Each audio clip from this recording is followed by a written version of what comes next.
Hey, Cara. Hey, Sarah. Hey, do you remember the first time that you made me clean Monday ramen? I do.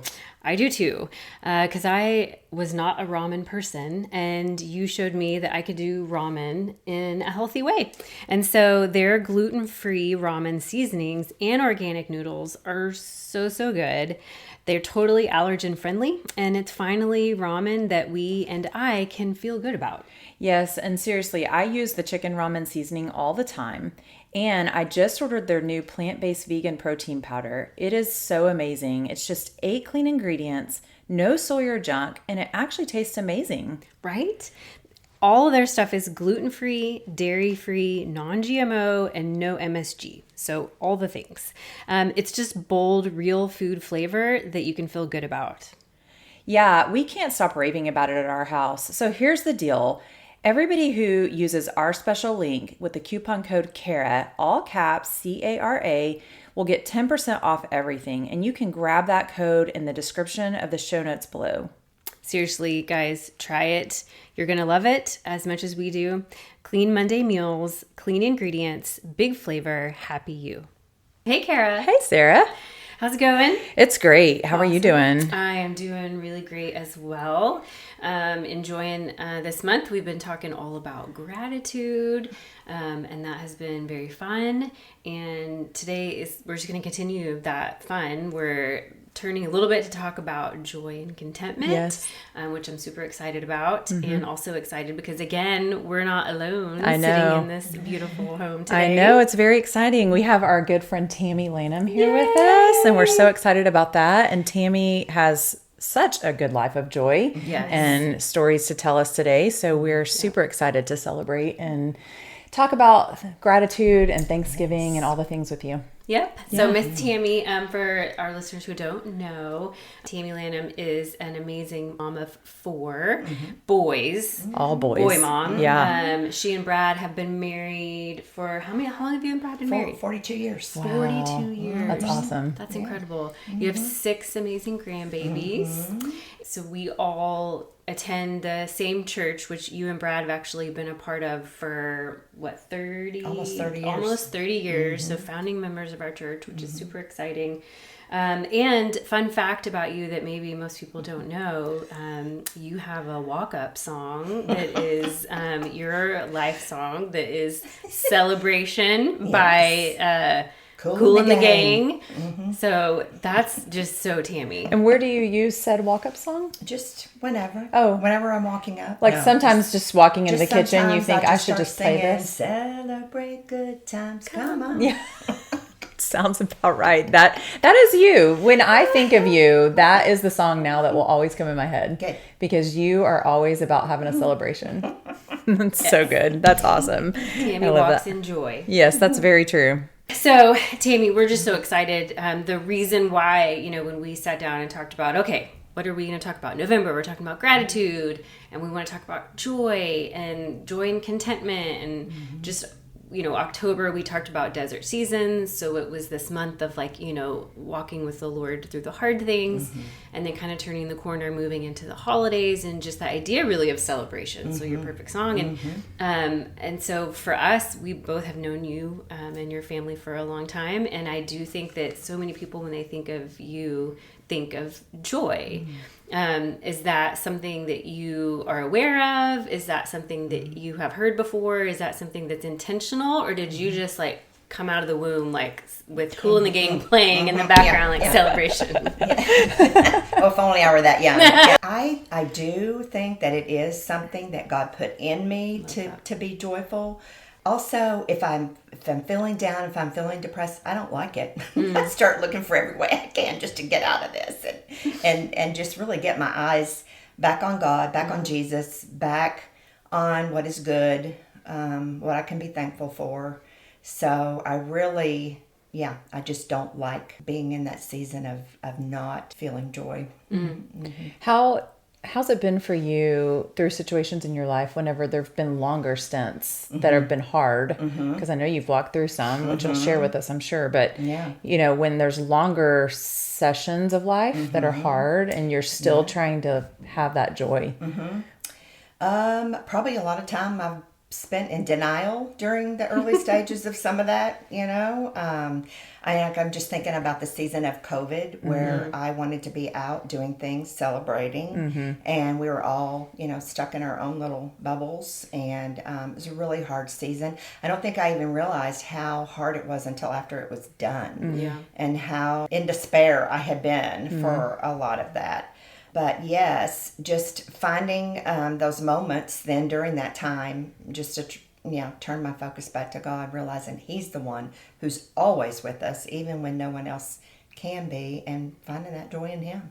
What spiritual practice is it that pulls you out of that? Is it scripture? Is it praise music? Like what is that for? Is it always one thing, or is it different things? I think it is scripture. Yeah, I'll call on something, like, why am I so depressed? Oh God, what is this going on within me, and I'm going to put my hope in you. I'm going to praise you. And so, yeah, it's probably scripture and praise. Probably both of those things. And just trying to get His perspective instead of looking at the situation in my perspective. Yeah, that's really hard to do. Yeah, we talk about that with a lot of different things. I think one of the great things about joy, and really we probably need to define what we mean by joy if we're going to have a conversation about joy. So when we think about joy versus happiness, I feel like those are the two that kind of always get pitted against each other. Not that they're not mutually exclusive. It's okay for Christians to be happy. But there is a difference between what the world defines as happiness and what we're saying is joy. Right. So for you guys, what's that difference between what the world would say is happiness and what we mean when we say joy? It's funny because there's that whole saying, happiness depends on what is happening. That's good. And then joy is something that we can have in any circumstance, no matter what's happening. And so I think that is just keeping that focus on the fact, again, that God is always with us. And even if it's through the hard things, we're walking through them with Him. Yeah. I think for me, it's definitely, I tie together joy and hope, even though they don't seem like the same emotion. A lot of times for me in hard, they really are. So it's the joy of the Lord is my strength, but the hope that's been put in me can't disappoint. And so it's like in the middle of the hard, where is my hope? And then focusing on that hope is what brings me the joy to just persevere, right? And it's just all these verses that we've talked about over the last 6 weeks on the podcast are just all tied together. Yeah. The perseverance side of it. Yeah. What about you? I agree. I mean, I think the reason we have access to the joy that we're speaking about is because of the hope of Jesus. Because our hope is in Jesus, then joy is available. And I think, again, happiness sometimes in the Christian circles can get a bad rap. It's okay to be happy. But for me, happiness can be fleeting. My sports fans out there, happiness is very much, I think of my sports, enjoyment, that I can be really happy sometimes. Sure. We're in the Dallas area, so I can also be really depressed. Very not happy some of the times. And that can most change, of the time. moment to moment. So happiness can be fun, but it feels like, if I'm trying to describe it feels thin and light and airy, it can just, like you said, be gone in a moment because of what's happening, because of circumstances, where joy feels denser and thicker and weightier, and that it doesn't have to leave. We've talked about, it's with us in the difficult circumstances because of the hope that we have in Jesus. And so sometimes you get both at the same time, and that's great. Again, there's nothing wrong with that. But yeah, that joy is definitely a deeper feeling. It's a belief. It's all of the things. I think definitely just believing in the Lord for that. And, we're not faking it. This isn't like we're trying to make our life look like a Hallmark movie. We're just really and truly focusing on the Lord and trusting that He is going to come into the circumstances even when they're hard. Yes. So then how do you tie contentment, because we're kind of tying those two together today, talking about joy and contentment. So then how does contentment enter into the scene as we talk about joy? I think contentment leads to a lot of joy. When we're content, we are able to find joy.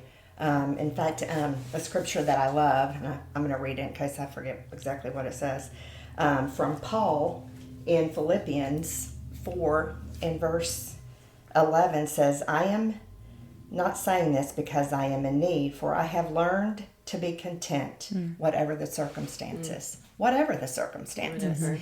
And so I love that Paul says that he learned to be content. So it's not something that just comes naturally. Something we learn.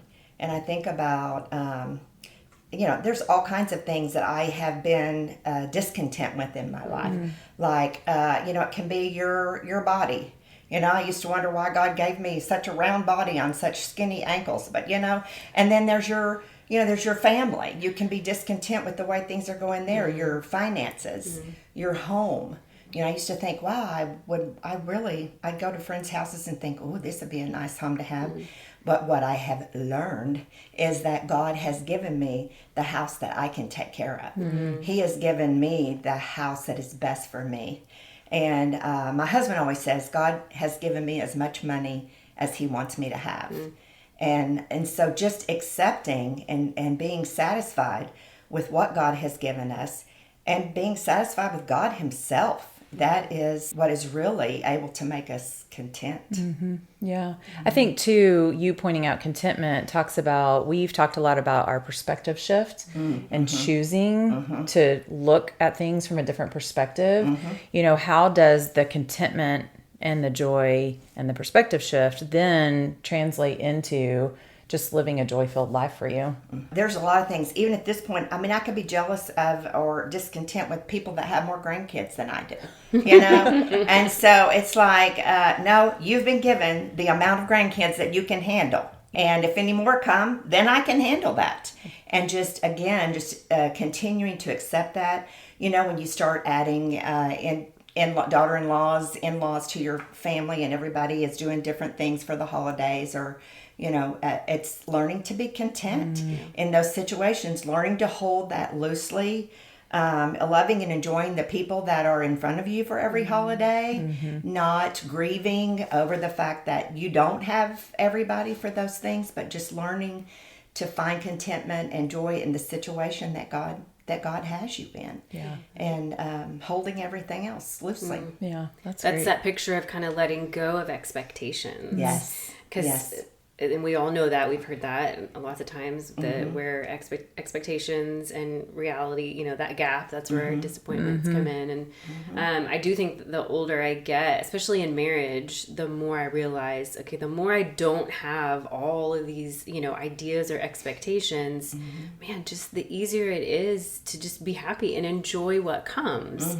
And to your point, to trust that what is because it's what God thinks is best for me today. Yes. And I think that is a big deal. Yeah. Because that's really the root of all of it, is recognizing, okay, he is God.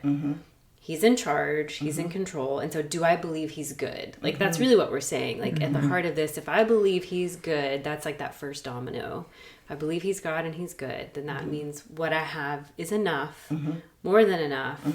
And then I'm content in that. And then I'm free to enjoy it. I'm free to enjoy what I have, because I'm not worried about what I think I'm missing or don't have. And so it's, man, it feels almost like, there's so much that's not linear when it comes to faith. And just because something can be linear doesn't mean it always is. But to me, in my brain, that feels like such a step-by-step process of, you're good, you're God, and so I'm content in that. And so I'm releasing all these expectations, especially going into the holidays, because that is a big deal. That's right. When the picture of what that day, because that's a lot of pressure, that it needs to be this day, and this is what we're going to do, to release that. And we've learned that, as a blended family.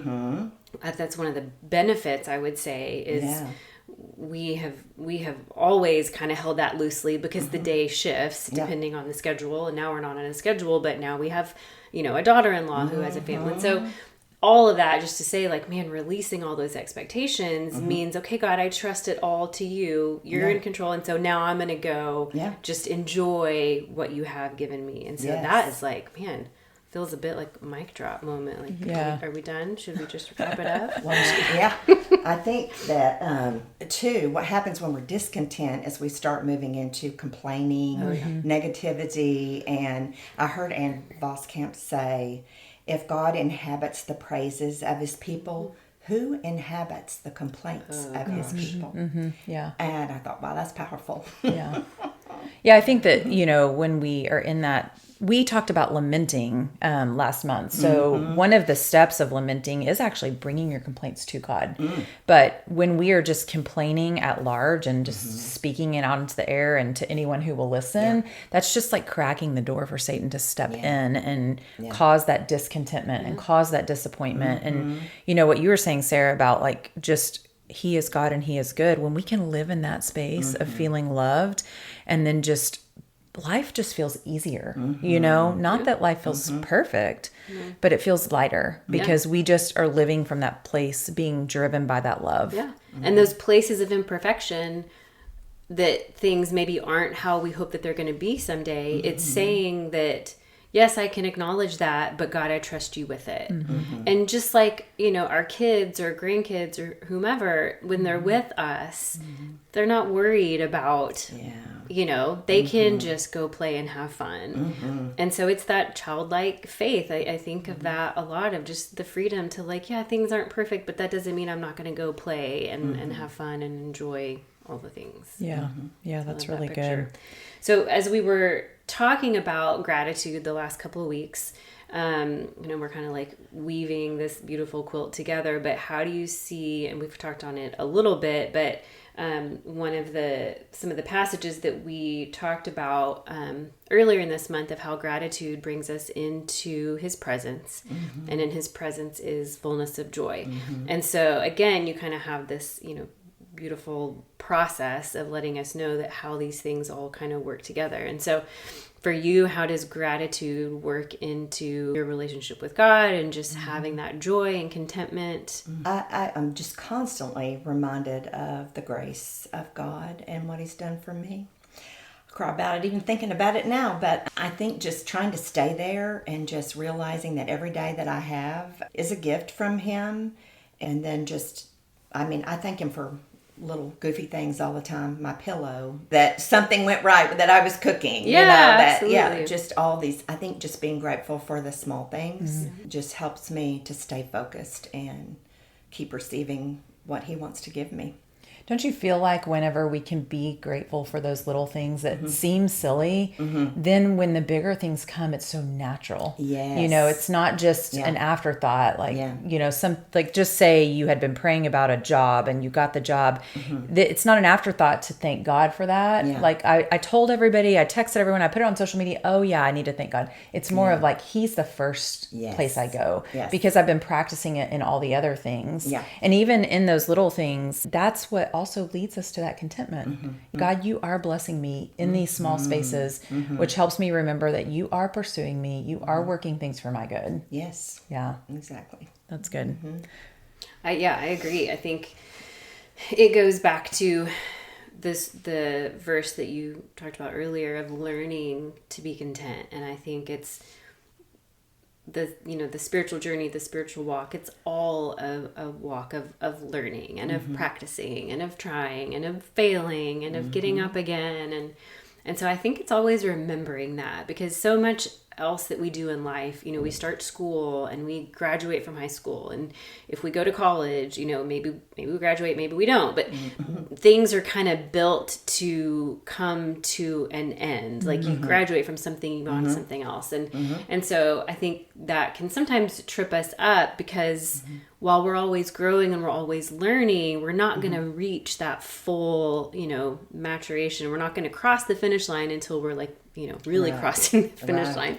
And so it's that grace for ourselves to let it be a process. His mercies are new every day. Yes. And so there's so much of that implies that then, okay, that means I need His new mercies every day. Yeah. I need His grace and forgiveness so that I can get back into the process of learning what it means to be content, learning and practicing gratitude so that I can live in joy. And so there's a lot of freedom in that if we can have the grace for ourselves, like we would, thinking back to like our kindergarten selves, picking up a pencil for the first time and learning to write a letter and knowing, we didn't get yelled at when we did the B backwards. And so just bringing in some of that grace for us as we learn, and because how I'm applying it to my life today will, in a month, 6 months, a year, how I apply that is going to look totally different because of where I am and the circumstances that I'm facing. And so I think there's just a lot, there's just an invitation to also in all of this receive his grace and his goodness and his love, that we can just enjoy, enjoy the process. And there is no guilt, shame, or condemnation. Right. And so when we walk in joy, we celebrate that. And when we, have the times where we're not, that we do the things that we've talked about, the looking up and looking to him, and then, trying to express gratitude, even if we don't feel it yet. So I like how all of these things are just they're little steps. They're little things that we can do that get us back in that. Yeah. And I will say that I do feel like, we've all heard that when our strengths carried to an extreme can become a weakness. And so it is interesting. The last few weeks I've been asking myself, has my contentment led me to just be comfortable? To not, I think about this pink carpet I had in my house for years because I was content with it. And it was beyond the point that it was really, it's like, my kids even talk about this pink carpet and how it needed to go long before I let it go. But yes, it hit a lot of red dirt from our neighborhood that was come in from construction sites. Oh my gosh, that's funny. I wish I still had a piece of it, but I don't think. Was that throughout your house? It was all through the house. I don't remember it. It was, it took a while. Brad finally said, let's get a new car. Well, I think as women, when things like that come up too, you think of all the things that have to be done. Yeah. We have to move all the furniture. We have to clean things out. There's a lot of steps to it whenever you're going to do something like that. It's true. But even bigger than that, what I realized was I have gotten comfortable in my life and that I have stopped dreaming and making plans because I've gotten too content just where things are now. Yeah. So I do feel like that is somewhere that God is leading me to, yes, it's great to be content, but don't let it stop you from growing and moving and having those goals. So speak to women about dreaming with God. What is that for women, especially in these oldest years, because not all women are looking for a career or a big platform. Right. So what does it look like when we're dreaming with God and we're actually just happy in our home? Yes, exactly. That's something I'm asking myself right now. And just, it's like, God, is there a place you want me to go? Is there a place I need to prayer walk? Is there, a place I need to invite someone to do a Bible study with me? What can I do for my daughters-in-law? Can we meet for a Bible study? There may be a time for that. I feel like everybody's really busy with little kids right now, and that would be really hard. But I do feel like there are things that are coming and things that I can even be doing right now that I had just, gotten comfortable and hadn't kept pursuing wherever God is leading me. Yeah. I need to just keep being aware of that. I think it's so important for women too. I mean, you're saying like prayer walk, do Bible studies. Yeah. For women to remember that those are huge. They are. They're really big things that impact eternity in the kingdom, right? And so it doesn't have to be a dream about something that seems big to the world. If it's big to God, it's big. That's right. And praying with someone is big to God. Yes. Doing a Bible study with someone, prayer walking, those things are huge in God's kingdom. So yeah, that's good. We know that you've walked a lot of life and lived a lot of life. Can you help us with specifics, not necessarily of the circumstance, but specifics about a time in your life where it was hard and you had to dig deep to find that joy and contentment and just really to take the next step? I would say that we went through a cancer scare with my husband. And we had a son who was a senior in high school. One was already in college. And then one was still younger in school.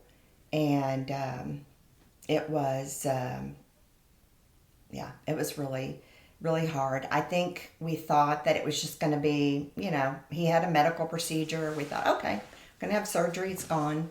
But then it turned out to be cancer. And that was a really hard season of just, honestly, it was a time I felt like I was sitting in God's lap and just crying. And he said something to me during that season that was so precious when I felt like that one day. And he said, I said, I always felt like I had your favor, and I don't feel that anymore. And I felt God say, who do you think that has my favor but those who get to crawl in my lap and tell me all about it? Oh, wow. So just being his child and just being able to depend on him and just feeling his comfort during that time. It wasn't anything that he said about, I'm going to heal him, everything's going to be fine. It was just, you're with me. You get to bring this all to me. And so, again, I just say, don't run away from him. Just keep coming back to him because his loving arms are always ready to receive us and get us through whatever we're going through. And happily, he's been healed for almost 20 years now. And so we're very grateful that. Yeah, that's amazing. You really have a story of faith. That's another thing I always think of with you is faith. Man, if I need prayer, I'm calling Tammy. And so you have a big story of faith. Do you feel like that prior to your understanding of who Jesus is, you still had a joy in you? Or do you feel like it really changed whenever you met Jesus? And it's not about knowing God's just God, being a big God out there, but Jesus and how he transforms lives. I think I was always a happy person. I always smiled and laughed, but I definitely know there was a change in me after meeting Jesus. I did not know what the abundant life was. I did not realize that I was not living as much of an abundant life as I could with Jesus. Oh my goodness. And just the love, receiving from him, being able to love others with that kind of love. He is amazing. It's just the things that I would have been striving for and wishing for, no longer, just content with what he has for me. I love just one of the things you touched on with, we're talking about contentment and then seeing areas where contentment then can lead to maybe apathy, I think is more like it's, contentment with the things of life, the worldly, earthly things that we can see, and contentment with that. But knowing that as a disciple, as a believer, that we're always growing, we're always learning. And so there's always invitations to do more. And I think, so it's that parallel, those things coexisting of I'm content, but I'm also always growing. And so when it also comes to the world and the idea of joy, I think one of the things that is a primary thief of joy, there are things that come in and will still that joy. And comparison is a huge one. So when we talk about the world, we talk about, it's never been easier to compare. Like, think about, we're oldish and all the things. So we can go ahead and talk about, that before cell phones and before the internet, because we all predate all those things. We're older than Google. We're older than that me comparing myself, let's say, to Hollywood or whatever. I had to be intentional about putting myself in a situation for that happen. Like, other than at the checkout at the grocery store where you have like all the magazines, like I had to like turn on the TV or go to a movie to have to fight that specific comparison. You think about women and our bodies or clothes or whatever. Where now, because of cell phones, because of the internet, because of just the constant 24/7 media, that could potentially be all day long, depending on what our, screen habits are. And so just for everybody, just to talk a little bit about, comparison. Like, I know just a very specific example when, before I got married. So, and I haven't said this yet, but Tammy is who introduced me and my husband. So kind of burying the lead there, but we owe all of this to you. It's like, Tammy, Sarah's entire life on you and your decision to introduce her to Paul. So there's a show, it may still be on, I don't know if it's still on, called Say Yes to the Dress. So it's like where people go and try on wedding dresses. Well, when I was single, I could not watch that show. Oh, yeah. It created discontent in me because marriage was a thing that I wanted, and it just made me sad. And because there were times when I watched it, but I started to realize like this makes me sad. It brings about discontent, and so I'm just not going to watch this. But then, man, I got engaged. So Christmas Day, 2014, and the first time that show was on after I got engaged, I was like, I'm sick, because now it's not going to bring about discontent because it makes sense. Yes. And even some of the DIY shows after we got married, some of those I like hated my house because everything I was seeing was, we updated this and we redid this, and so it can be different for each person. That's not prescriptive. Like, I'm not saying single people can't watch Say Yes to the Dress or you can't watch DIY, but it's like for us personally, sometimes there are things that create that discontent that only me and the Lord know that I need to not look at that because I know what it's doing to my heart and my soul. Yes. Just comparing houses and spouses is just so easy to do on social media on top of everything else. So for you guys, how does comparison play a role in walking out contentment and joy and all that? You want to go? You go. She's content to let you go first. It's interesting. I'm not a person that's just drawn to social media and comparing. Like, I don't care about people's trips and, there's different things that people post or whatever. Those things don't seem to bother me. What I feel like bothers me is chaos in my life. And when I see chaos in my life, which I currently have a lot of, we haven't talked about this, but my bathroom is under construction and it has been for 4 months. And so it's been chaotic around here. And it seems to just make everything else feel chaotic. I tend to think, well, everyone else's life is smooth. No one else has chaos going on.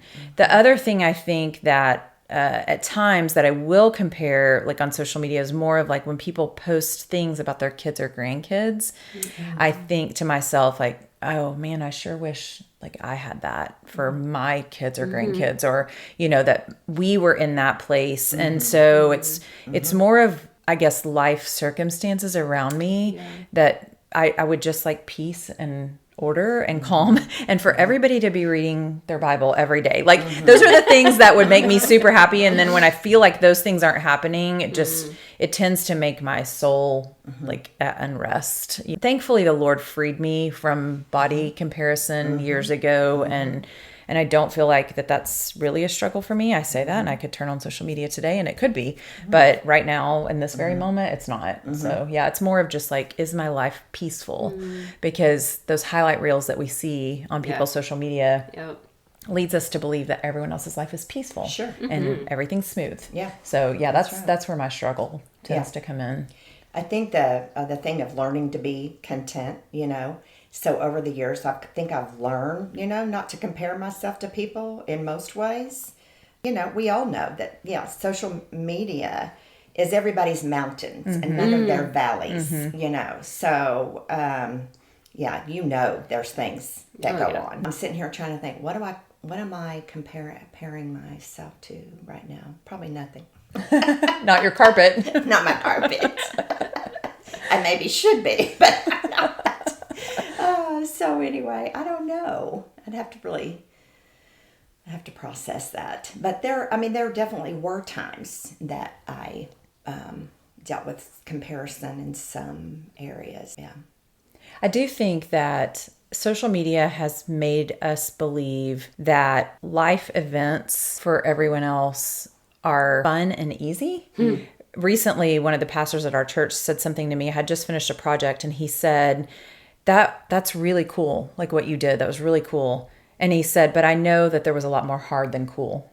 And I thought, man, that is all of life, isn't it? Yeah. I think that the world we live in, all we can see at our fingertips has led us to believe that life should be way more cool than hard. And it's just not. And so that it's a breeding ground for discontentment and disappointment in our lives. Yeah. Yeah, absolutely. Because, to your point, it exists for that very reason. Right. Like, to show the shiny and the glossy. So I think kind of bringing it full circle, I know for me, of the kind of the rope to pull you out of that comparison trap. Obviously, there's practical things that are important for us to do when it comes to, recognizing, okay, how do I feel after I watch the show or after I've spent this time with home? How do I feel? Yeah. Do I feel super light and joyful and content? Or do I feel a little like sideways and heavy and unhappy and discontent? But gratitude is always going to be like that stair step out of that place of comparison and discontent, because where comparison is really measuring what I have and saying it's not good enough, gratitude is forgetting everything else and just seeing what God has given me and letting him know, this is great. This is, thank you for this. I'm grateful for this. And so it just, it is the antithesis of comparison, because it's saying there is no comparison, God, to my life and to what you've given me. I'm not judging it against anything else. And you are good and I am grateful. And so that's always going to be the off ramp when we're stuck in comparison or feeling like what we have doesn't quite measure up. And I would go so far as to say, like, even our gratitude needs to be very focused, not just flippant. It's not just, yes, we can certainly have gratitude walking through the kitchen and being grateful for, XYZ or whatever, but it's more of like, write it down, take time, like go sit with the Lord. And, I noticed this last summer, I had gotten into a habit. It's really weird. Before COVID, I didn't watch anything. Like, I didn't watch Netflix. I didn't watch shows. Then COVID happened and you had nothing to do except watch shows. There's only so many things you could bake and, projects to do and all the things. So I got into a rhythm of watching a show after dinner, every night. I'd just go like sit in the bed and the dog would hop up beside me and it'd be great. We had this cozy time.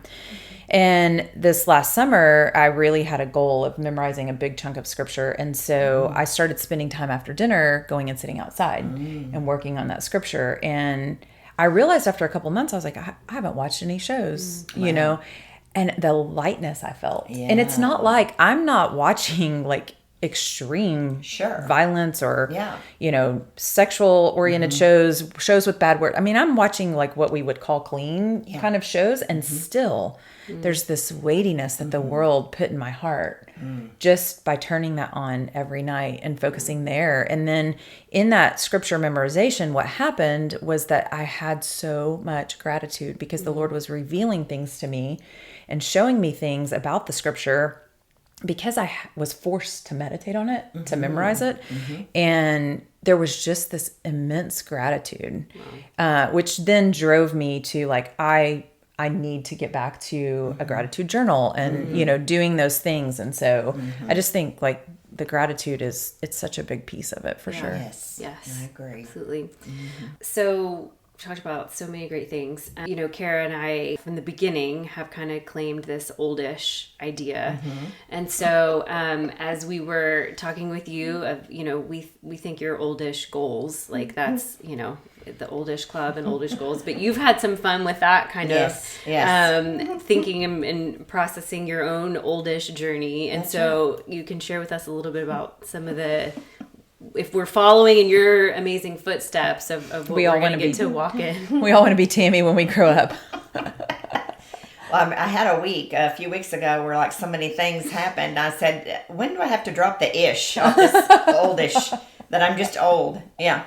I had some kind of a bug bite on the back of my neck, and after 3 times of trying to take a picture of it and take a picture of the ceiling fan, I thought, okay, this is never going to happen. So yeah, I couldn't see what it was. What were you trying to take a picture of it for? So I could see what it was, what kind of bite it might be. You couldn't just ask Brad to look back there? Well, he wasn't home. So, yes. Okay. I did eventually get him to take a picture of it. So yeah. Okay, so what else? So if you're anticipating someday turning the corner from oldish to old, Certainly not today. Not today. Not anytime Not now. soon. Okay. What are the things we need to? What else do we need to be looking for if we're going to be turning that corner? From I think just well, I laugh and say, don't buy any heavy furniture. You won't be able to move it. But yeah, and then I think there's just a lot of freedom that comes. Oh well, that sounds good. And I would say even start the decluttering. Oh my goodness, I think that realization we're not taking all this with us, and why in the world do we need 3 or 4 of these? And just I want my children to not be going, man, why did she, what was she doing this? Why did she leave this? I want them to not have so much to do when I'm not there anymore. And why do I need all this anymore? I don't. And so just even simplifying my life and always spending more time, with the grandkids and the kids than other things that might want to take my attention. Just really realizing it is the relationships that we will leave, not the things. Everything else will be forgotten, and so I think just really realizing the closer you get to spending your time with Jesus full time in heaven is like, yes, we spend full time with them now, but you know what I mean? Yeah. It just is, the focus does get more toward, what have I missed? What does he want me to do? Where can I best use these last years of my life till he can use me up? Mm-hmm. Wow. Yeah, that's great. Mm-hmm. That's great. I think for our oldest listeners, definitely set that standard now going into it. Yes. Mm-hmm. I mean, I need to, decluttering always brings about just a sense of like freedom and lightness. And I tend to be more of do the fall cleaning than the spring cleaning. Honestly, I feel like I kind of usually notice that about myself. And so I think maybe it's time for some and of it's that. like decluttering. Now we got to declutter our social media, or unfollow. You got to get off of a lot of things and declutter all that. Maybe extra pictures you have, or just it's a lot of things. But it's just giving your brain space for what God wants to use it for. Yeah. So I have a question. I have a drawer at home. It's a big drawer. Do you close that drawer? So And it closes? Depends.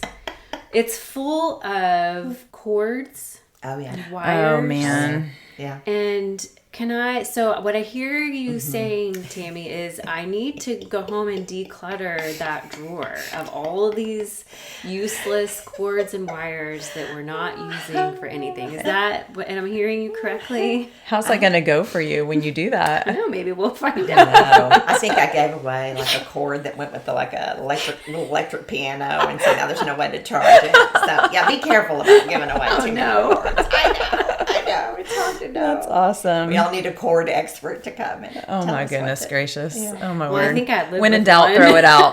Yeah, there you That's go. why we have them all, because He's a cord expert. That's great. I'm gonna get in trouble. Well, we have so enjoyed talking with you about how our joy is deeper than our happiness, and how our gratitude leads us to that contentment. And so, as our listeners know, every week when we close, we like to talk about what's something that you're going to do to enjoy the life God's given you coming up soon. We are going to spend the weekend with some extended family, Brad's family, and celebrate his birthday. Oh, that's awesome. So that's what we've got coming up. That's great. I love that. So is it out of town? Yes, in You're Lubbock. going- Oh, fun. We're going to Lubbock. That'll be I love great. it. That'll be Driving great. out to West Texas, writing a country song. Hey, you should write a country I know, I song should. while you're on the way. Yes, I do have some. But That's they've never gone anywhere. well, they could. Yeah. Our at church some has so point. many creatives. I You could just know, hand right? those words That's over. True. That's and true. Just have somebody sing it. Sarah, what about you? So this is kind of a fun thing. So a young woman at our church that I've known for a few years has just moved into her own place, and we have a random room at our house that's kind of just become the room that has like some furniture and things in it that I don't really want to just get rid of, but I have kept them. We're talking about decluttering.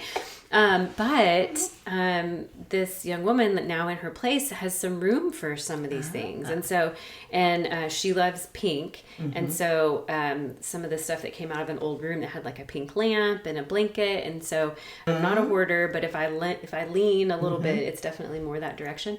And so there's just a ton of that stuff that I'm going to get to take over and see her new place. And so I'm just excited for that because I love just seeing how God, again, it kind of goes back to even that trusting, like he's got it. And so here he had this like room full of stuff that's for her that, get to go just see that. And so I'm just excited just that it's been a long journey for her. It's just, she's an incredible young woman. And so her story just makes me happy and she makes me happy. And so I'm excited to go see her place and just fill it with some fun things that God just had set aside just for her. That's great. I love that.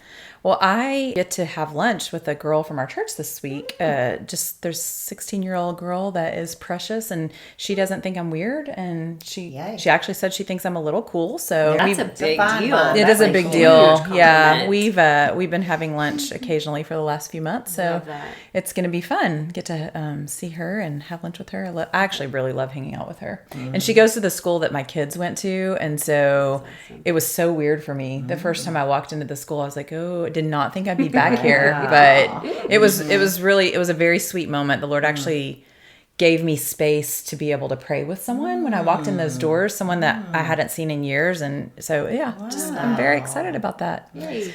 So we want to encourage our listeners to go this week and just be thankful and spend some concentrated time in gratitude and move forward in contentment in the Lord. And enjoy the life that God's given you. Yep, that's right. Okay, bye. Thanks so much for spending time with us today on That's Why We're Friends. We hope you laughed, felt encouraged, and are walking away with a little more hope for your day. If you love this episode, make sure to follow the podcast so you never miss what's next. And share it with a friend who needs a little encouragement, because that's why we're friends. Some products or services we mention may be paid promotions. Any advice shared should be confirmed with a qualified professional. Our conversations and opinions are meant for encouragement and entertainment only.